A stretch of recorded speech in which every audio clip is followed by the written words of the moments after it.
Number one, put God first. Put God first in everything you do.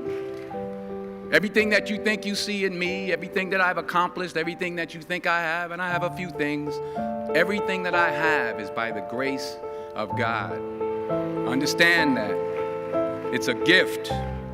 40 years ago, March 27th, 1975, it was 40 years ago, just this past March, I was flunking out of college. I had a 1.7 grade point average. I hope none of you can relate. I had a 1.7 grade point average.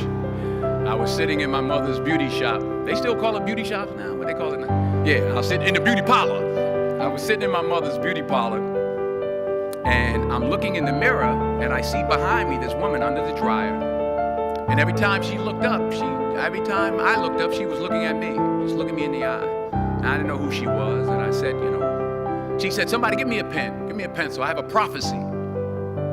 March 27, 1975, she said, boy, you are gonna travel the world and speak to millions of people. Now mind you, I was flunked out of college. I'm thinking about joining the army. I didn't know what I was gonna do, and she's telling me I'm gonna travel the world and speak to millions of people. Well, I have traveled the world, and I have spoke to millions of people. But that's not the most important thing, the success that I had. The most important thing is that what she taught me and what she told me that day has stayed with me since. I've been protected, I've been directed, I've been corrected.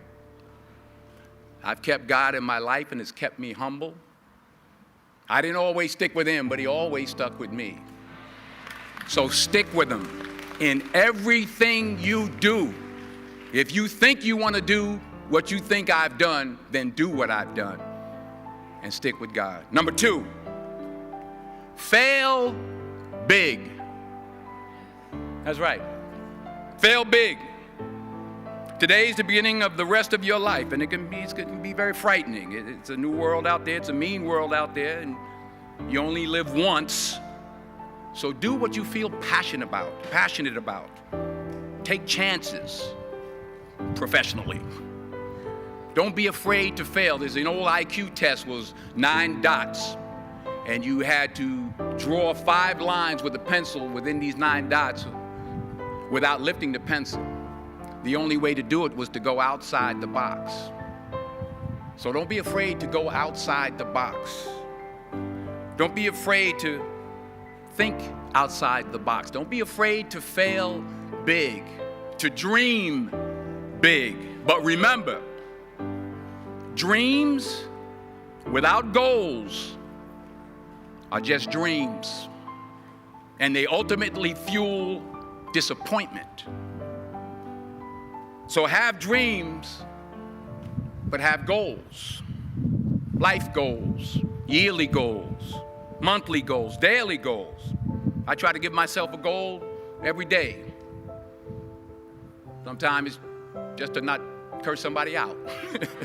Simple goals, but have goals. And understand that to achieve these goals, you must apply discipline and consistency. In order to achieve your goals, you must apply discipline, which you have already done, and consistency every day, not just on Tuesday and miss a few days. You have to work at it every day. You have to plan every day. You've heard the saying, we don't plan to fail, we fail to plan. Hard work works. Working really hard is what successful people do. And in this text, tweet, twerk world that you've grown up in, remember, just because you're doing a lot more doesn't mean you're getting a lot more done. Remember that. Just because you're doing a lot more doesn't mean you're getting a lot more done. Don't confuse movement with progress. My mother told me, she said, yeah, because you can run in place all the time and never get anywhere. So continue to strive, continue to have goals, continue to progress. Number 3, you'll never see a U-Haul behind a hearse. I'll say it again. You'll never see a U-Haul behind a hearse. I don't care how much money you make, you can't take it with you. The Egyptians tried it. They got robbed. That's all they got. You can't take it with you. And it's not how much you have. It's what you do with what you have. We all have different talents. Some of you will be doctors, some lawyers, some scientists, some educators, some nurses, some teachers. Yeah, okay. Some preachers. The most selfish thing you can do in this world is help someone else. Why is it selfish? Because the gratification, the goodness that comes to you, the good feeling that I get from helping others, nothing's better than that. Well, one or two things, but nothing's better than that. Not jewelry, not big house I have, not the cars, but it's the joy. That's where the joy is, in helping others. That's where the success is, in helping others. Finally, I pray that you put your slippers way under the bed tonight, so that when you wake up in the morning, you have to get on your knees to reach them. And while you're down there, say thank you for grace. Thank you for mercy. Thank you for understanding. Thank you for wisdom. Thank you for parents. Thank you for love. Thank you for kindness. Thank you for humility. Thank you for peace. Thank you for prosperity. Say thank you in advance for what's already yours. It's how I live my life. That's why I am, one of the reasons why I am today.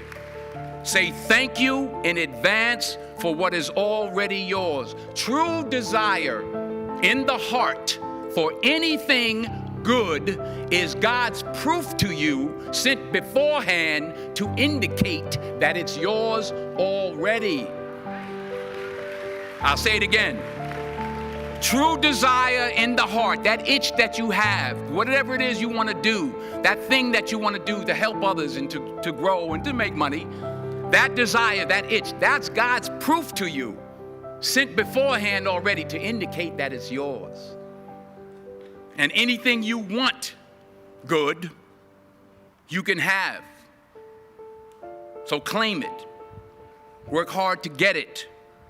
When you get it, reach back. Pull someone else up. Each one, teach one. Don't just aspire to make a living. Aspire to make a difference.